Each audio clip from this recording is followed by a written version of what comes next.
So Karan, let's get the easy stuff out of the way right now. The easiest part of the book, right?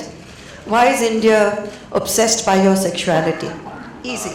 Well, that's for some reason, as I said, the word conjecture is a word I use very often on my talk show. Well, that is because when people don't have final answers, they tend to kind of, browse around the topic always. And so have I. And but in the book, I've said what I felt the need to, and I've said it in a way that I felt I needed to express it. And there's really nothing more to say, so I think that every answer anyone's looking for is in the book. You know, there are several moments in that book where you talk about people confronting you at airports, at parties, and saying the most gross things, the most insensitive things, and you come back to them is sassy but also a little sad. Why should anyone have to explain any aspect of their lives at all or defend it? I think people sometimes, when you're in the celebrity zone, I think people tend to sometimes just not know what to say. Like I feel like when they encounter you, they either tend to overcompensate and say exceptionally polite things, or they'll say the most inappropriate things to you. I think anyone who's been in the celebrity space will tell you that you'll have people come and say the most overfamiliar things to you at times. And sometimes because they think that they own you, because you're in their living room on a daily basis, perhaps because of my television exposure, or the fact that one is around and all over the place, they feel they have an ownership over you. And sometimes that allows them to kind of cross the boundary of decency. And they'll say things that are inappropriate. And you'll have to stand there. Sometimes you can give a response back, which sometimes goes over their head, because it's not a straight line answer. And sometimes you use sarcasm, which also sometimes doesn't get a response. Sometimes all you do is just, like Shahrukh told me the other day, that now when people say things, he just nods. Because there's nothing else to say. Sometimes you just nod because people say the most bizarre things, and sometimes it's members of the fraternity, sometimes it's members of the media within the fraternity, sometimes it's random strangers at an airport, and you have to just deal with it. There's nothing you can do. You can't. At least I'm not the guy who's going to start getting into a fight, because I don't think I'll have the ability to handle it if I was at the receiving end. So I just let it pass. May I share that one moment at the airport, which is in your book, so everyone's going to read it anyway, where a person comes up to you, his wife is with him, and he walks up to you and says to you, "So, are you a homo?" Yeah. And your response is, "Why? Are you interested?" And I thought that was just fabulous. That's, the aplomb and the tight slap that probably the man warranted. Well, it was what came out, literally it just came out very, because I thought it was an exceptionally inappropriate thing. And the wife was clicking a photograph of mine while he was asking me this question. And he asked me, patting me on my back. It wasn't just a car, it was an overfamiliar pat. As if I had, we had dinner last night and he decided to ask me this question early in the morning. And it's happened to me. It's also in the book when I was on the launch of a channel, and it was an early morning breakfast interview where I was asked an inappropriate question, and I was completely shocked that we were on national television. Of course, it never made it because they realized that it was completely wrong. Fortunately, it wasn't a live telecast. But sometimes you just wonder whether people just don't have the sensitivity or the decency, or to sometimes use language to ask a question that may not come across inappropriate. There are various ways. I'm a member of the media myself, I host a talk show, and I know sometimes when you want to kind of ask something, you can circumvent it with words and vocabulary. You don't suddenly just go out there and ask in the pretense of being completely candid, or then irreverent or perhaps overfamiliar. But the surprising part of the book, towards the end of the book, when you talk about maybe going on to dating sites, I found that fascinating, that you went on to an elite dating site and a date was set up for you in Tokyo. And you said, why should I go to Tokyo to meet someone? How did you get onto these dating sites? That's a story in itself. Sometimes you have to kind of scratch the surface to find, what's not immediately available. So there are various ways and means I think people sometimes have to kind of look at. When you're single and 44, you'll probably go through every kind of possible available opportunity. I thought that was fantastic because most people would not admit it. I would have actually liked to give the Addicted, but they name. won't. It was a selective. I would have liked to give them the name, but they're so exclusive and quiet and have full, like, disclosure issues. So that's why I didn't give that information. Not that anything's come out of it, and I'm not a success story of their agency at all. In fact, I'm a rather, apparently 2 out of 3 people succeed, and I'm that one who failed. Fantastic because most people would not admit it. I would have actually liked to give the Addicted, but they name. won't. It was a selective. I would have liked to give them the name, but they're so exclusive and quiet and have full, like, disclosure issues. So that's why I didn't give that information. Not that anything's come out of it, and I'm not a success story of their agency at all. In fact, I'm a rather, apparently 2 out of 3 people succeed, and I'm that one who failed. You also talked about 3.5 failed relationships. 1 true love and I think 3.5 failed relationships. You've spoken about it with a great deal of some amount of regret but compassion, empathy about why they didn't work out. Well, they were not any relationships. They were mostly unrequited love situations, which is great fodder for a filmmaker, not so great for a personal life. I suppose that comes from your sense of indulgence and over-expectation. Sometimes you tend to expect from quarters that won't deliver, and that invariably happens when and that's what I call indulgence. Is like if I had a pragmatic approach to love, which is not possible with me, I would possibly have been in a long-standing relationship, but I've always desired what I know I can't have. You also talked about divorce being the new marriage. And throughout the book, there is a kind of a strand which keeps going back to infidelity. And it's like almost a semi-obsessive aspect of your creative process to deconstruct everybody's marriages and to see who's cheating, who's lying, who's living a lie. Because truly in my experience, I think there's much ado about fidelity and infidelity. I think sometimes true emotion and relationships can go beyond those. And being a single bystander, you tend to be so close to so many relationships and marriages. And in my experience, and I say this, and I don't have any kind of, with all kinds of moral policing on my statement, I'm sure, but I don't think infidelity is a deal breaker. I don't believe it's not a deal breaker. No, I don't think so. And I feel like it's very individualistic, it's as per each one's life, and I feel like I'm not judgmental about it at all. And I'm not sure if I'm capable of complete fidelity, even if I was deeply in love. But in your film, when you're talking about the process where you were going to shoot the scene, very interesting conversation that you had with Shahrukh, when all of you had second thoughts whether to go all the way and show Rani and him in bed or suggest that they've actually had sex, where you were advised against it, and even Shahrukh was not sure whether it should have that scene or it should be like the Meryl Streep scene where it ends without them actually doing it. I was in a zone of abandon at that time. I was like, I felt I had wings. I wanted to fly as a filmmaker. But when I look back, I feel like I remember very clearly, and I've said it, that when the scene was going on, I was watching it at a preview, and there was a very traditional couple watching it, and the moment Shahrukh and Rani check into the hotel in Kabhi Alvida, the lady turned to her husband and he said, "Don't worry, dream sequence hai."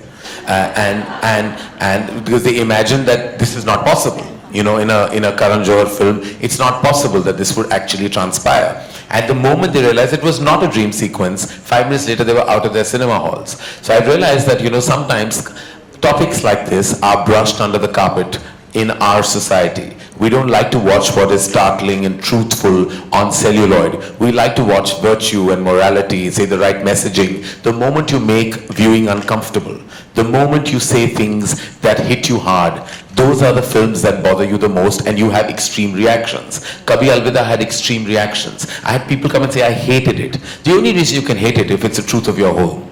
And it's the truth of your marriage. You can't hate that film otherwise. Or had people say, it's uncomfortable to see this film with my spouse. Because what do you say after? Oh, I loved the film, what did you love about it? Or if I hated it, then why did you hate it so much? So it's basically, it was more a commentary. So the film did so much, and someone told me that it did so much better in the West, because there's a culture of watching film alone. So there are men who went alone and women who went alone, but in India we go as a couple or as a family, and it's an uncomfortable watch sometimes. I think that's changing. I see a lot of movies on my own in a theatre and I enjoy it thoroughly. I think I see a lot of other ladies also coming and watching movies. It's changing, thank God. All right.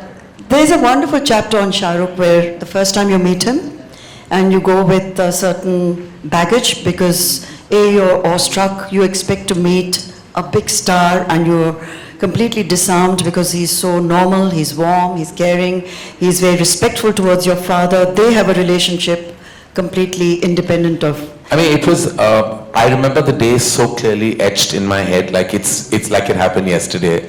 I grew up with movie stars that were stalwarts, that were luminaries, that we literally looked up to, like Mr. Bachchan. You know, when he walked into the room, there was a sense of like, you know, like glory. Someone magnificent has walked in. So there was this stardom that I had realized, being a producer's son, stars were always put on a pedestal. We were always the poorer parties. We were the ones that had to kind of succumb to their stardom, look up to their, full of awe, because they were the ones who made the movies happen. So I grew up feeling movie stars were like unapproachable entities. I had then lost track with the generation because I was in my college days, and I was touching base with my father's side of the business much later when he took me to meet Shahrukh to sign him for Duplicate. And I had never met somebody who was a young movie star, who was so loved at that time and everyone wanted him in their movies, who was this animated, this conversational, this, what do I say, just this real person. So I was in shock. And the fact that he respected my father so much, the fact that he showed that respect meant the world to me, because up to that point I felt like my father had not had the best run at the movies, you know, even with certain people and relationships. And when I saw Shahrukh give him that love, I think I fell in love with Shahrukh at that moment, because I saw the love he gave my father, and that to me meant the world. Nothing else mattered.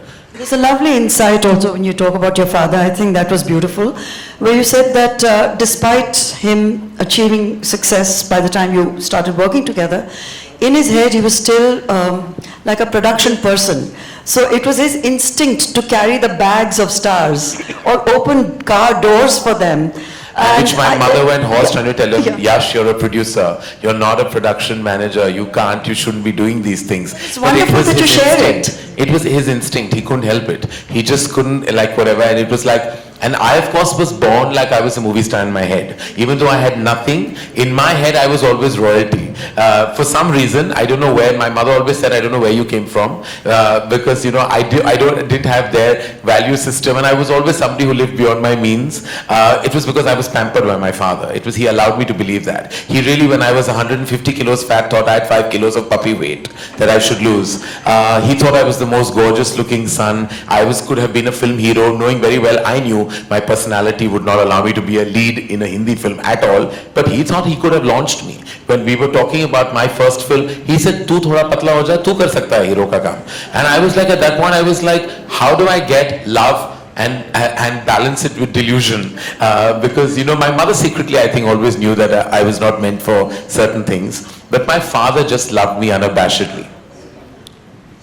There's also a wonderful moment that you talk about when Kajol, who you now don't have the same relationship with any longer, but maybe you will in future, when she told you that if you want to establish your, you want to assert yourself on the set, just come and shout the hell out of me, just come and yell at me to show that you're the boss. And you were faking, I mean, you were faking it, she was faking it. But I thought that was very generous of her and very smart of her to think of that. You were young, you were nervous, she was a huge star, and she says, just come out there and shout at me. Yeah, and it's true, it's what happened, it's what's in the book, as are many other things. Kajol, I think enough has been said about recently, especially when excerpts of the book have been out. So I don't want to say any more about the fact that we have great history, and I want to remember just the history that we've shared. This is a moment in that history of nearly 25 years of a friendship. And yeah, sometimes chapters end, books end, relationships end. But yet, you talk about when you hugged Shahrukh at Deepika's party, and suddenly, whatever tension there may have been, melted away. That one hug, there was so much love that was exchanged, and it was all eliminated. I think there are ups and downs in so many relationships, but with Shahrukh, there is deep love. There's no other way of communicating the respect and love that I have for him. And I believe that ours will be a dynamic, and ours will be a relationship, and ours will be a connect that will be forever. It's only because my love for him has only grown over the last 2 decades. My love for his family has been so constant and consistent. And the fact that I think that their home is like a home for me in this city means a lot to me and my mother. My love for him is beyond work. My love for him and his family is beyond what he and I do professionally. It really is now a soul connect. I think we were meant to meet in this world, and I think it's because of my father that we have this connect. And we could possibly have our down days and our humongously up days, but what we cannot ever forget is the unabashed love that will remain, and the respect, more importantly, that I think has not been diminished, no matter what. It has a lot to do with both of you being successful, very successful in your own right. You say that friendships in show business can only succeed if the two people involved are equally successful. Is there something like friendship at all in showbiz? I've made some very strong friendships. Everyone in this room today is from my industry. My relationships define me. We're low on family. We have very few relatives that were really connected with me and my mom. So most of my personal connections are my family, and they're my extended family. I've made the most amazing relationships. In fact, I say this to Gauri, that I think I'm one of the reasons why I made her love people in the movies. Because when she came in, she was so reluctant to meet people because everyone comes with baggage. But some of my most deep equations and my most solid dynamics have been with people from the movies. So I think it's very unfair to say that relationships, yes, you go through ups and downs and there are always turbulent times. But I have to say that the soul and heart I've found within the fraternity and the industry has been amazing, and I will cherish those relationships for the rest of my life. They're all still there in my life. In fact, I'm a very constant person. People who've been in my life for over 2.5 decades are still there in a very strong space.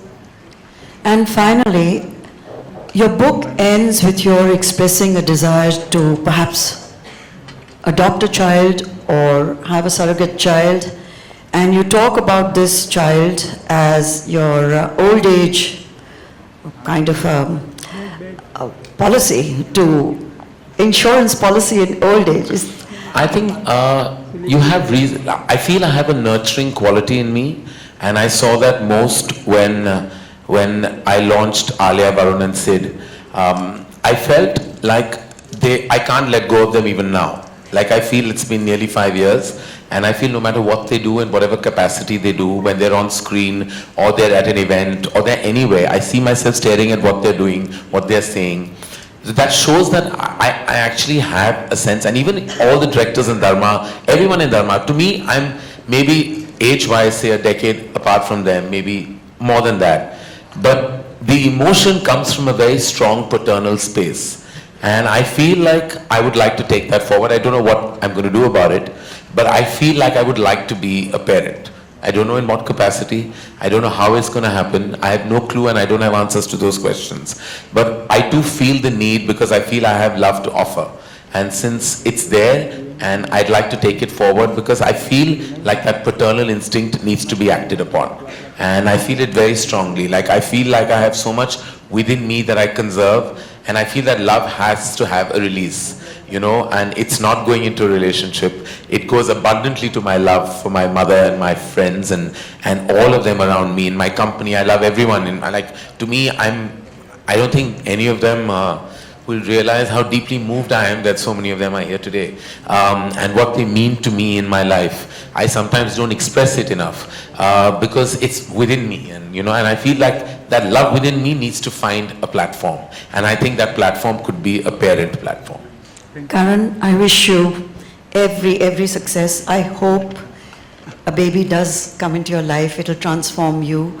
It transforms everybody who's ever had a child, and I can tell you that from experience. With 4 grandchildren now, I can tell you that with double experience. Yes. So, blessings all the way. Make it happen for yourself. We are very proud of you. We are very proud of the book. It's already a bestseller.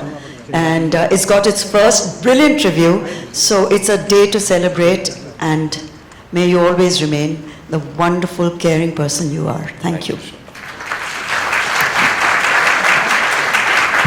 Thank you so much, Shobha and Karan.